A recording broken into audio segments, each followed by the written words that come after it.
일본 군인 중에 오노다 히로라고 하는 소위가 있었습니다. 이 사람이 필리핀 루방섬에서 주둔하고 있었던 제14방명군의 정보 장교였습니다. 이 사람은 1945년 2월에 연합군이 투방섬을 점령하면서 대부분의 일본 군들이 잡히거나 사살당했습니다. 그런데 이 오노다 소위와 그의 동료 군인들 3명, 그러니까 오노다 소위까지 4명이 연합군을 피해서 필리핀의 정글에 숨게 되었습니다. 오노다 소위는 처음에 3명의 동료와 함께 산속에서 살았는데 그 중에 1명은 필리핀 정부군에 투항을 했고 나머지 2명은 1945년과 1972년에 사살되었습니다. 오노다 소위는 그렇게 혼자 남게 되었고 그 자신의 친구들 동료들이 죽는 것을 바라보면서 더 깊은 정글로 올라가서 홀로 지내게 되었습니다. 그런데 그가 그렇게 홀로 지내게 된 것은 정글에서 혼자 살아가게 된 것은 그의 선택이었습니다. 이게 무슨 말이냐면 정부군이 연합군이 이제 일본은 패망했고 나오면 투항하면 살려주겠다라고 하는 방송도 그리고 삐라라고 하죠. 이 알림도 대대적으로 살포를 했습니다. 그런데 오노다 소위는 그것을 바라보면서 어떻게 생각했냐면 이 녀석들이 나를 속이는구나 이렇게 생각했습니다. 자신을 잡기 위해서 이 삐라를 뿌렸다라고 생각한 것입니다. 그래서 이 사람이 실종이 돼서 나타나지 않기에 어떻게까지 했냐면 일본 정부에서는 정부군을 보내기도 하고 이분의 가족들까지 보내서 방송을 하게 하고 그리고 확성기를 틀어놓기 시작했습니다. 나오라고. 진짜로 전쟁이 끝났다고.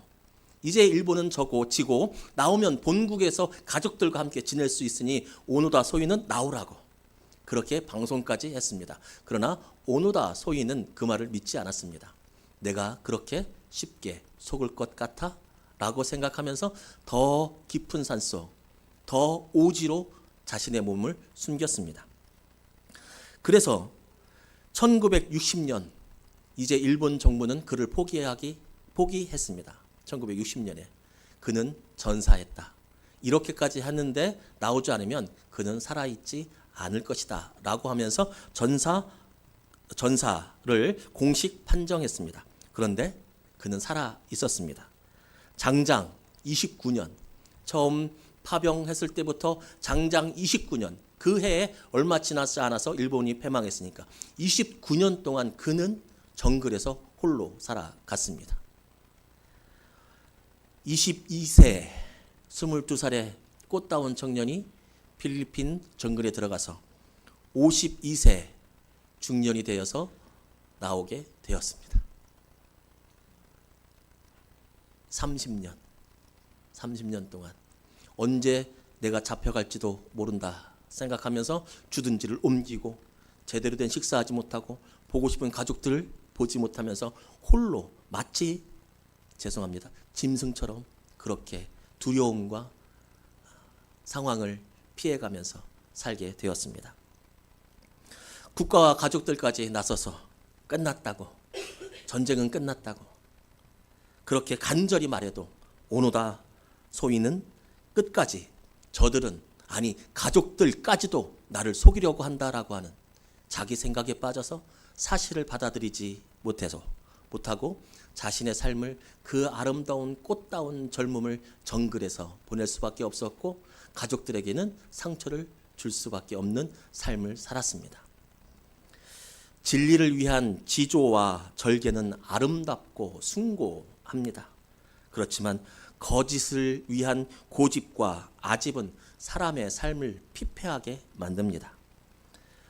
오늘 말씀에는 변하지 않는 진리가 나옵니다. 바울이라고 하는 사람을 통해서 하나님께서 주신 말씀이 오늘의 말씀인데 바울은 가장 뛰어난 전도자입니다. 그리고 가장 뛰어난 신학자이기도 합니다. 그리고 가장 뛰어난 목회자이기도 합니다. 그는 하나님의 감동을 받아서 성경을 썼는데 그 성경이 성경의 모든 저자들 중에서 가장 많은 성경을 썼습니다. 가장 많은 성경을 썼어요. 하나님의 뜻에 따라 교회에 많은 가르침을 주었습니다.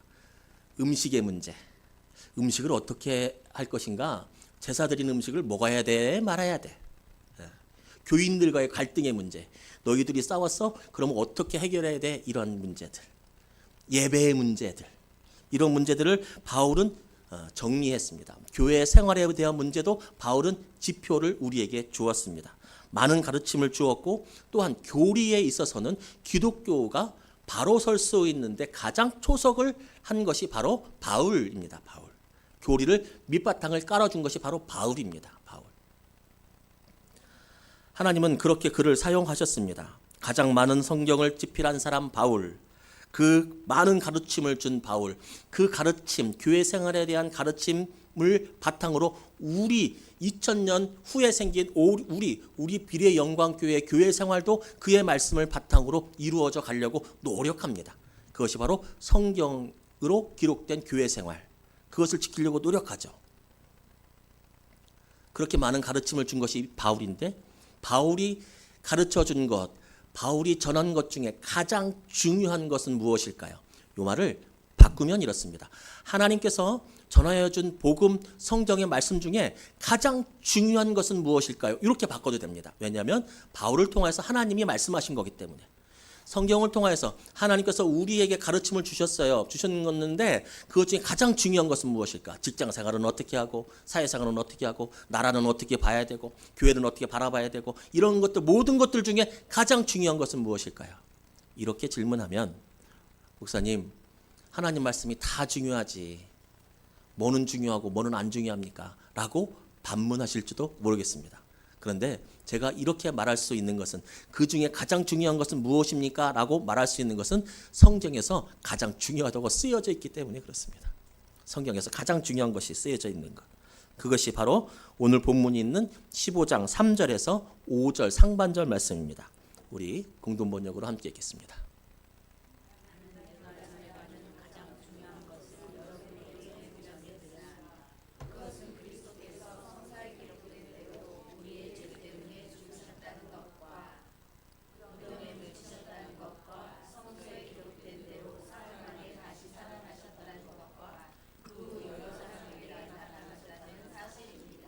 아멘. 모든 복음이, 모든 성경의 말씀이 하나도 땅에 떨어지지 않고 우리의 삶에서 피어나야 하지만, 그렇지만 그 중에서도 가장 중요하다고, 그 중에서도 가장 지켜야 하고 너희가 간직해야 한다고 그렇게 말한 것은 무엇이냐면, 예수님께서 우리를 위하여서 십자가에서 죽으셨고 사흘 만에 예수님이 다시 몸을 입고 부활하셨다라고 하는 이 사실이 가장 중요하다고 오늘 바울은 우리에게 말씀하고 있습니다. 지난주에는 우리의 죄 때문에, 예수 그리스도의 죄 때문에 예수 그리스도가 고난을 받은 것이 아니라 내 죄를 대신 지시어서 십자가에 못 박혀 돌아가셨다라고 하는 복음의 핵심을 이야기했다면, 그것을 상고하는 고난주간 종려 주일이었다면, 오늘은 그 뒤에 부분, 예수님은 그렇게 죽음을 맞으셨지만 3일 만에 다시 무덤에서 생명으로 부활하셨다라고 하는 것을 인정하며 상고하고 기념하는 것이 바로 오늘 부활주일입니다. 사실 주일 이 자체, 일요일이라고 하는 이 자체는 왜 우리 개혁교회가 일요일에 주일에 예배를 드리느냐, 다른 것도 뭐 의미도 있겠지만 가장 큰 의미는 뭐냐면 예수님이 일요일날 부활하셨기 때문에 그렇습니다. 그래서 매 주일은 작은 부활절입니다. 작은 부활절.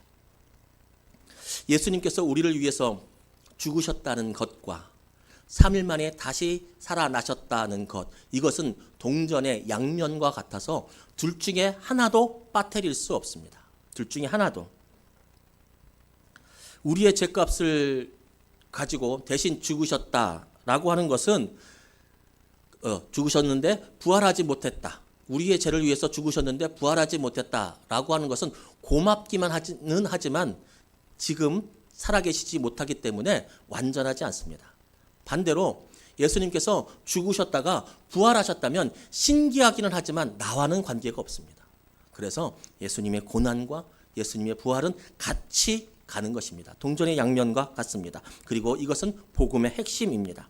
이 핵심을 받아들이는 우리 모두가 되기를 주님의 이름으로 축복합니다. 예수님은 죽음을 이기시고 다시 살아나셨습니다. 이 말을 받아들이지 못한다면 우리의 삶은 비참해집니다. 앞에서 나온 오노다 히로, 이 사람은 전쟁이 끝났다라고 하는 소식을 받아들이지 못했습니다. 그럴 리가 없다고 더 깊은 곳으로, 더 오지로 그렇게 피해 다녔습니다. 그래서 자신의 삶과 자신의 속한 나라 그리고 가족들에게 슬픔을 주었습니다. 부활도 마찬가지입니다. 받아들이지 못하면 우리의 삶은 큰 고통 가운데 있게 될 것입니다. 아니, 단순히 부활을 못 받아들이면 그냥 고통당하고 고난당하고 이런 것을 뛰어넘어 죽음보다 더 깊은 형벌을 받게 될 것입니다. 복음의 핵심입니다. 죽음보다 더 큰 아픔을 우리는 당하게 될 것입니다. 그래서 우리는 오노다 히로처럼 복음, 기쁜 소식, 부활, 이 말을 배척하는 사람들이 아니라 그것을 받아들이는 사람으로서 하나님께서 주시는 큰 은총을 누리며 살아가는 우리가 되어야 합니다. 그런데 오노다 히로처럼 진짜로 그것을 배척하지 말고 받아들여야 하는데, 그런데 이 부활이라고 하는 것이 사람의 생각, 사람의 영역을 뛰어넘는 것이다 보니까 많은 사람들이 받아들이지 못합니다. 많은 사람들이. 심지어는 예수를 믿는다고 하는 그리스도인들까지도 이 부활을 받아들이지 못하는 부분이 있습니다. 왜냐하면 사람의 생각, 사람의 이성, 사람의 모든 것을 뛰어넘는 일이기 때문에 그렇습니다. 모든 일을 뛰어넘는 이 사건이 바로 부활이기 때문에 죽은 사람이 죽었다가 아주 죽었다가 다시 살아났다. 여러분, 이게 인간의 이성으로는 이해할 수 없는 일이기 때문에 받아들이지 못합니다. 어떻게 그러냐고, 죽은 사람이 어떻게 다시 살아나냐고, 그럴 수 없다고 의심합니다. 믿지 못합니다. 그런 사람들이 요새뿐만 있었던 것이 아니라 바울이라고 하는 사람이 있었던 그 시대, 그리고 고린도 교회라고 하는 그 교회 안에도 있었습니다. 교회 안에도 부활을 받아들이지 못한 사람들이 있었어요. 그래서 바울이 오늘의 이 부활장 고린도전서 15장을 썼는데, 바울이 그 부활을 받아들이지 못하는 사람들에게 설명하고 그들을 설득하고 그들에게 말하는 것이 15장인데, 바울이 부활에 대한 증거를 댑니다.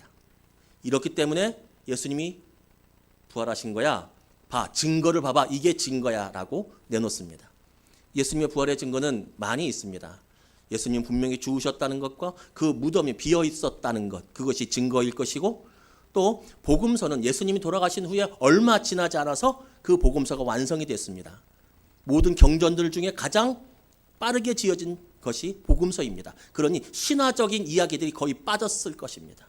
사실로, 왜냐하면 그때 당시 살아있던 사람들이 다 있으니까 가장 빠르게 지어진 성경이죠. 그 경전이라고 하죠. 다른 종교에는 찾아보기 힘든.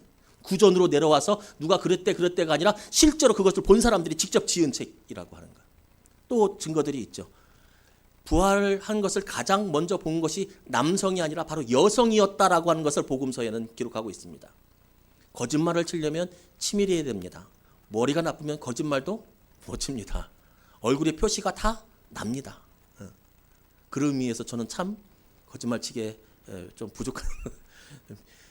왜 여성을 내놓았을까? 여러분, 그 당시에는 남자가 사람이고 여성은 거의 사람이 아니었어요. 법적인 효력도 없었어요. 그러면 거짓말을 치려면 누구를 먼저 내세워야 됩니까? 남자가 보았다 이렇게 해야 됩니다. 그런데 성경은 그렇게 말하지 않습니다. 여자가 먼저 보았다. 왜? 그것이 사실이니까. 이처럼 부활의 증거들, 역사적 증거들이 많이 있습니다. 예수님이 부활하지 않았다면 설명해야 될 것이 너무나 많습니다. 부활의 역사적 증거들이 있지만 그 중에 하나, 오늘 바울이 고린도 교회 안에 있는 부활을 믿지 못하는 그 사람들에게 오늘 바울이 증거한 제시는 이겁니다. 내가 봤다. 내가 봤다. 오늘 오전에 우리 아동부에서 예배 드리는데 이제 애들이 퀴즈를 잘 맞히면 제가 달란트를 줘요. 달란트를 주는데 맞힌 사람만 줄까요? 다른 사람도 줄까요? 다른 사람도 줘요. 그렇죠? 그게 제 성향이죠. 다른 사람도 줘요. 똑같이 맞힌 사람 두고 다른 사람 줘요. 그럼 다른 사람들은 그냥 줘요? 그러기는 그렇잖아. 그래서 어떻게 하면 줘요? 맞힌 사람에게 달란 주면서 박수 치는 손, 예쁜 손. 박수 치면 다 줘요. 근데 하율이가 자꾸 안 쳐. 하율이는 달란트를 자꾸 헌금하면 넣어. 근데 이제 알았어요. 이제 헌금하면 안 넣더라고. 하율이가 자꾸 안 쳐. 그래서 옆에서 오빠가 치라고도 하기도 하고, 그래요. 근데 제가 이렇게 나눠주는데 박수 치는 손, 이쁜 손 하는데 나눠주는데 하율이가 안 치니까 목사님이가 안 줄 거야라고 하는데 그 옆에서 흑기사 같은 늠름한 윤하준님께서 목사님 제가 박수 치는 거 봤어요. 제가 그 말을 듣고 달란트를 줬을까요, 안 줬을까요? 하준이가 봤다잖아요. 하준이가 봤다잖아요. 여러분, 바울이 가장 큰 증거를 대는 게 뭡니까? 내가 봤다. 내가 봤다. 내가 봤다. 내가 봤다. 어떻게 다 살아났는지는 나는 모르겠어. 그거는 모르겠어. 어떻게 죽었다가 살아났는지는 모르겠는데 하여튼 내가 봤다. 근데 내가 본 건 아무것도 아니야. 나는 만삭되어 나지 못하는 정말 교회를 박해했던 사람이고 교회를 싫어했던 사람인데 나 말고 본 사람들도 또 있어. 예수의 사도들이 봤다. 그 사람들만 본 것 같지? 아니야. 500명의 사람들이 한꺼번에 봤다. 일시에 봤다. 무엇을 봤다? 예수님이 부활하신 것을 봤다. 그렇게 증거하고 있습니다. 바울이 누구에게? 고린도에 있는 부활을 믿지 않는 그리스도인들에게. 그럼 이렇게 말할 수 있겠습니다. 그거 다 예수님을 따랐던 제자들이니까 예수님이 부활했다고 거짓말 칠 수도 있는 거잖아요. 자기들 교세 넓히려고요. 그렇게 말할 수도 있겠습니다. 그런데 여러분 보십시오. 십자가에서 예수님이 돌아가실 때 예수님의 제자들은 어디에 있었습니까? 예수님의 제자들은 두렵고 무서워서 예수님을 멀리했고 떠나갔던 것이 그들의 삶, 그들의 과거였습니다. 예수님을 떠났어요. 저렇게 죽을까 봐, 저렇게 고난당할까 봐 예수님을 떠났어요. 그리고 생각해 보십시오. 그들이 예수님을 떠난 후에 예수님의 부활한 모습을 봤을 때 그들의 삶이 어땠습니까? 그 이전과는 180도 다른 삶을 살아갑니다. 그 이전에는 예수님이 십자가 나도 저렇게 될까 봐 무섭다라고 하면서 도망가는 삶을 살았다면 이제는 고개를 들고 당당히 떳떳하게 공회 앞에서 정치가 앞에서 외칩니다. 예수는 부활했다라고 외칩니다. 너 그러면 죽일 거야? 잡아가고 때리고 매질해도 끝까지 말합니다. 내가 하나님을 기쁘게 하랴 사람을 기쁘게 하랴. 나는 봤다. 예수가 부활한 것을 봤다. 이게 가장 큰 증거입니다. 빈 무덤도 있고 여러 가지 있지만 가장 큰 증거는 그들의 삶이 180도 바뀌었다는 거예요. 옛날은 도망갔다면 이제는 십자가를 지기 위해서 자기들이 갑니다. 왜? 부활이 있으니까. 이 땅의 것이 끝이 아니니까. 그들은 교세를 넓히려고 노력했어요. 그러나 그들이 받은 것은 영광이 아니었어요. 그들이 받았던 것은 죽음이었습니다. 그들은 바뀌었습니다. 왜요? 부활을 받기 때문에. 부활을 받기 때문에. 여러분, 우리는 부활을 믿는 사람들입니다. 그러면 우리의 삶이 달라져야 합니다. 우리의 삶이 달라져야 합니다. 이 땅의 것 정말 소중하고 뒤에 나오겠지만 의미 있지만 여러분, 이 땅의 끝이 아닌 것을 우리는 알아야 합니다. 그래서 하나님 사랑하는 일에, 가족들 사랑하는 일에 내 옆에 넘어져 울고 있는 형제의 손을 잡아주는 삶을 살아야 합니다. 예수님의 제자들의 변화된 삶, 그것이 바로 부활의 가장 큰 증거입니다. 똑같습니다. 세상 사람들 부활을 믿습니까? 부활을 못 믿으니까 못 나오는 거예요. 하나님이 있다고 못 믿으니까 못 나오는 거예요. 하나님이 있는 것도 못 믿겠는데 죽었다가 살아났다는 것을 어떻게 또 믿느냐고요. 그런데 그들에게 가장 전할 수 있는 가장 큰 증거는 뭐냐면 내 삶이 부활의 삶을 믿음으로 바뀌는 겁니다. 아집으로 꼭 똘똘 뭉쳤던 내 것만 바라보며 내 승질만 부렸던 그 삶이 내가 하나님께 앞에 설 날이 있을 텐데, 내가 하나님 앞에 갈 날이 있을 텐데, 내가 여기서 10억을 모으면 뭐 할 거고 100억을 모으면 뭐 할 거고, 옆에 있는 형제는 죽어갔는데 내가 부활을 믿고 하나님 앞에 설 텐데, 그때 맨날 내가 게으르고 화냈던 모습, 그 얘기만 나오면 어떻게 할까? 나는 하나님 앞에 설 텐데 그때 좀 하나님께 들려드릴 아름다운 이야기를 좀 만들어 가자. 그렇게 삶이 바뀌는 것이 세상 사람들에게 부활이 있다라고 하는 가장 큰 증거이니, 귀하고 복되신 여러분, 조금만 더 부활에 합당한 삶을 사는 우리 모두가 되기를 축복합니다. 사람들은 거짓말에 목숨 걸지 않습니다. 거짓말에 목숨 걸지 않습니다. 거짓말에, 의미 없는 일에 인생을 걸지 않습니다. 의미 없는 일에. 혹시나 그런 사람들 한둘 있을지 모르겠지만, 제자들처럼 그렇게 수많은 사람들, 500명이 넘게 예수님의 부활을 보고 수많은 제자들, 예수님의 제자들처럼 예수님의 부활이 거짓말인 것을 알면서 자기의 삶을 드리고 십자가에 못 박아 주고, 베드로 같은 경우는 나는 십자가에서 어떻게 내가 죽어, 예수님이 그렇게 십자가에 못 박아 죽었는데 나는 좀 거꾸로 좀 해서 죽여줘, 그렇게 죽음을 택하지 않습니다. 사람은 거짓말을 위해 인생을 걸지 않습니다. 사람은 의미 없는 일에 목숨을 걸지 않습니다. 도스토옙스키, 러시아 문호입니다. 둘째 가라면 서러울 문호, 대문호 도스토옙스키. 이 사람이 사형당할 위기에 처해 있습니다. 근데 여러분 아시죠? 사형당할 때 사극 보면 어떻게 해야 돼요? 사약을 마시려고 할 때 저기 멀리서 멈추시오 이러잖아요.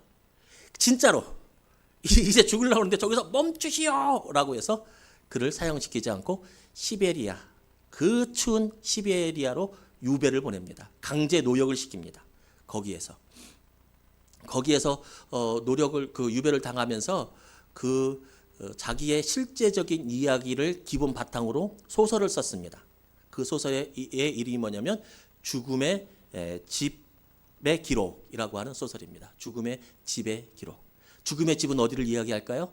수용소, 감옥, 강제노역, 그곳에서의 기록을 바탕으로 자서전적인 소설을 썼는데, 이 소설에 이런 내용이 나옵니다.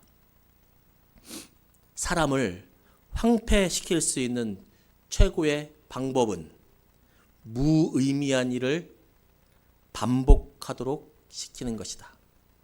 사람을 황폐시키는 최고의 방법은 무의미한 일을 지속적으로 시키는 것이다. 이게 무슨 말이냐면, 이 말을 어떤 목사님께서 해석을 했는데, 그 해석을 제가 재해석을 해보겠습니다. 아침에 수용소에서 일어납니다. 간수들이 깨웁니다. 빨리빨리 일어나라고. 그리고 밖으로 끌고 나갑니다. 그리고 땅을 파게 시킵니다. 땅파. 그런데 그 땅은 꽝꽝 얼어 있습니다. 겨울에 군대 가서 땅 파보신 분 아시죠? 곡괭이가 부러집니다. 곡괭이가. 삽이 부러집니다. 꽝꽝. 우리나라도 그런데 시베리아.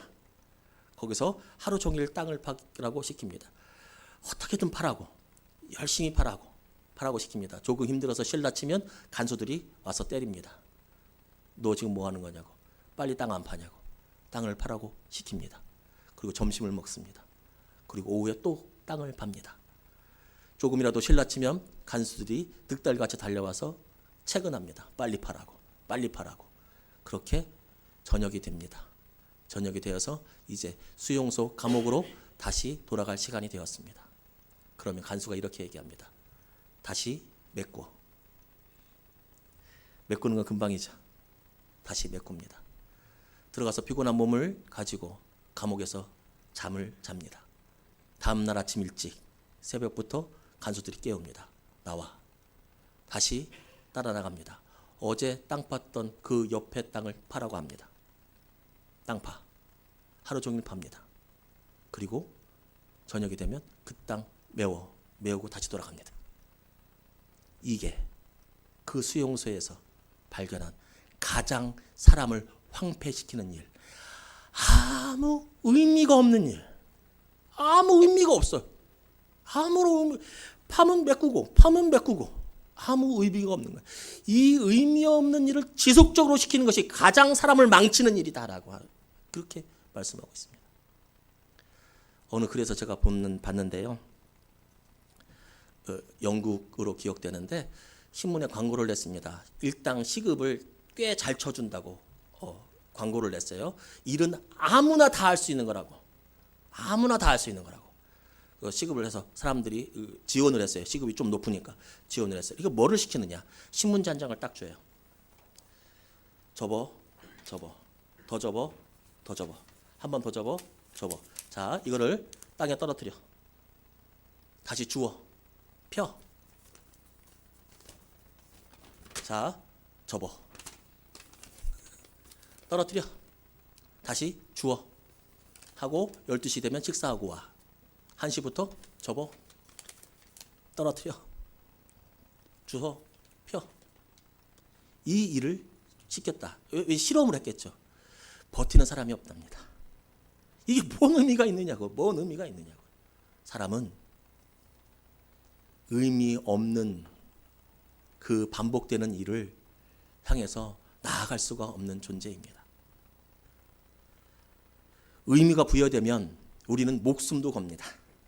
의미가 부여되면 멀리 갈 것도 없습니다.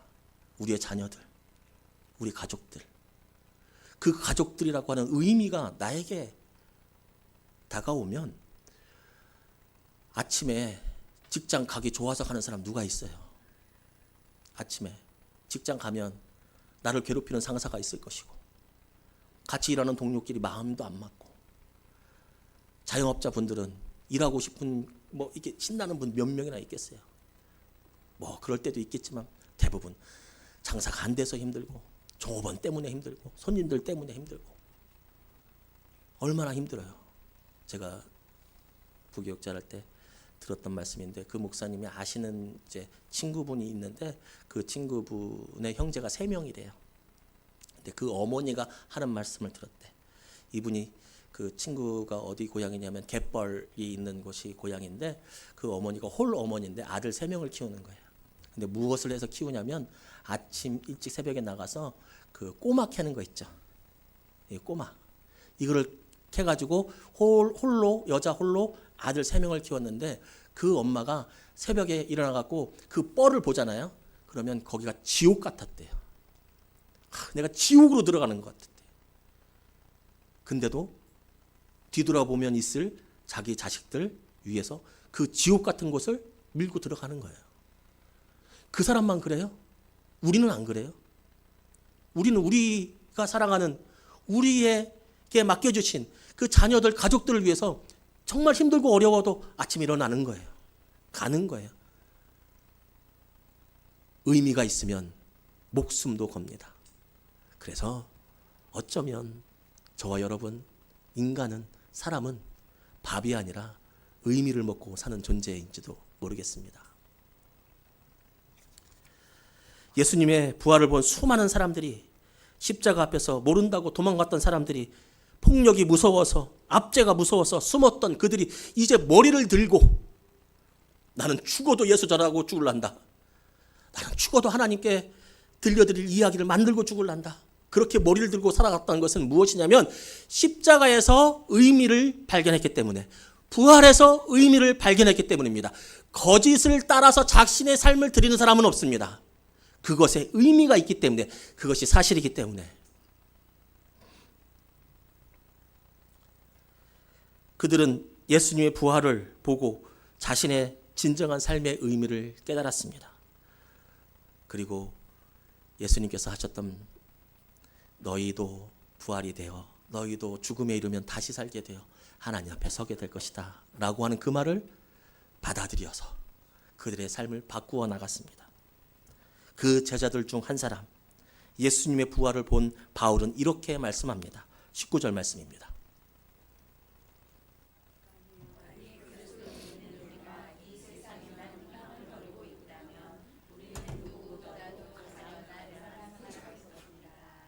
아멘. 바울은 예수님의 부활을 보았기 때문에 자신의 부활도 알았습니다. 나도 이 땅에서 살지만 이 땅의 것이 끝이 아니라 내가 하나님 앞에 설 그때가 있을 것이라는 것을 확신했습니다. 그래서 바울은 이렇게 얘기합니다. 부활을 믿으면서 이 땅의 것이 전부라고 생각하면서 살아가는 사람은 불쌍한 사람이다. 가련한 사람이다. 의미 없는 인생이다. 그 인생은. 왜? 이 땅이 끝이 아니거든. 하나님 나라가 갈 때가 있거든요. 이 얘기를 오해하지 마십시오.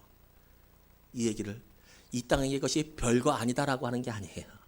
이 땅의 삶은 한 번이에요. 한 번. 한 번. 이 땅의 삶이 정말 중요해요. 이곳에서 우리는 사랑을 느끼고 또 하나님께서 주신 물질과 재물 가지고 함께 살아가기도 하고, 그리고 이 땅에 맡겨진 사명, 정의를 강같이 하수같이 흘려보낼 사명이 있고, 전도의 사명이 있고, 교회의 사명이 있고, 이 땅에서 우리의 가족들, 사랑하는 가족들 함께 지낸 것 굉장히 의미 있는 일이지만, 이것에만 함몰되어서 우리가 죽고 나서 부활될 그때를 의미를 두지 않고 살아간다면, 그때의 의미를 두지 않고 이 땅에서만 살아간 곳만 바라보고 살아간다면 그것은 가련한 사람이다. 여러분, 부활은 있습니다. 제자들이 바뀌었습니다. 그리고 제자들의 삶은 이 땅에서만 의미를 두고 살아가는 것이 아니라 하나님 나라에서도 의미를 두고 살아가는 것입니다. 물론 하나님 나라는 지금도 있습니다. 하나님 나라는 지금도 하나님의 임재하시는 곳이 하나님 나라니까. 그러나 우리가 죽어서 갈 하나님 나라도 반드시 있음을 기억하면서 부활을 믿으시는 여러분, 이 땅에서도 부활의 기쁨을 누리면서 살아가시고, 그리고 부활 이후에 만날 하나님의 나라에서의 삶도 준비하면서 아름답게 살아가는 우리 모두가 되기를 주님의 이름으로 축복합니다. 아멘.